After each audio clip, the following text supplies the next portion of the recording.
So, heto na nga po mga ka-One Stories, nagsimula na nga po ang training camp ng mga NBA team. Kaya naman ngayon, halina't alamin at kumustahin natin ang tatlong teams na nag-upgrade at lumakas ang kanilang lineup dahil sa nagawang pagbabago ngayong off-season. Gaano nga ba kalakas ang nabuong lineup ngayon ng New York Knicks, Philadelphia 76ers at Timberwolves? Pero bago yan, please don't forget to hit the notification bell at mag-subscribe sa aking channel.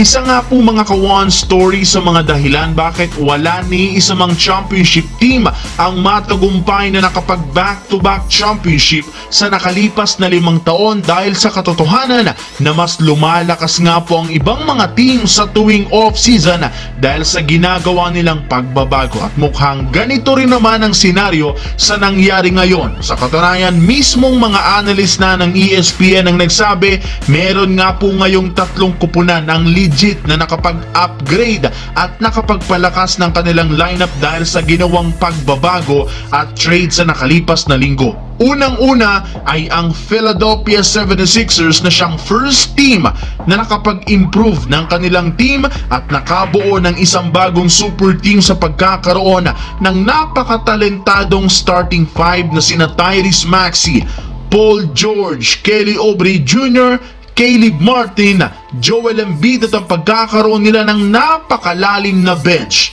na sina Eric Gordon, Kyle Lowry, Andre Drummond, Kenyon Martin Jr. at si Guerschon Yabusele. Hindi rin naman dito mawawala ang New York Knicks at ang Minnesota Timberwolves dahil simula nga po nang gawin nila ang kanilang napakalaking trade.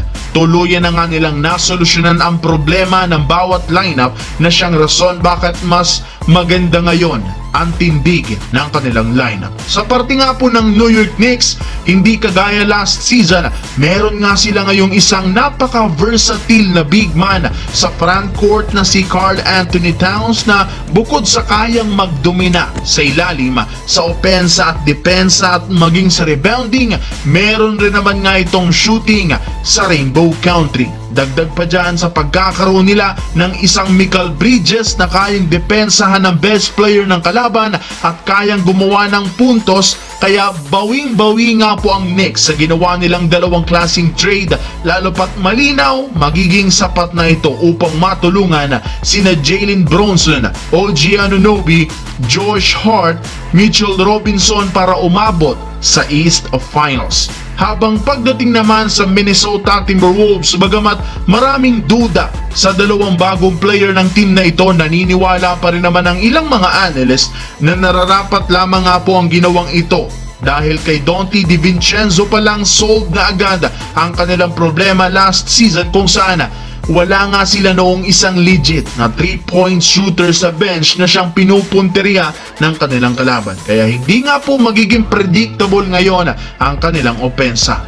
Maliban dyan, kahit man kagagaling pa lang ni Julius Randle sa injury, nakakasigurado na nga sila na kakayanin itong tapatan ng opensa at rebounding ni Towns sa pag-average nito ng 24 points at 8 rebounds a game. Ang maganda pa dyan, mas mapagkakatiwalaan rin naman nga ang isolation nito. Ibig sabihin, isang move lamang ng Wolves, mas lumakas lalo ang kanilang lineup dahil nakakuha sila ng mas reliable na tutulong kina Anthony Edwards, Rudy Gobert, Jaden McDaniels, Mike Conley at kay Naz Reid.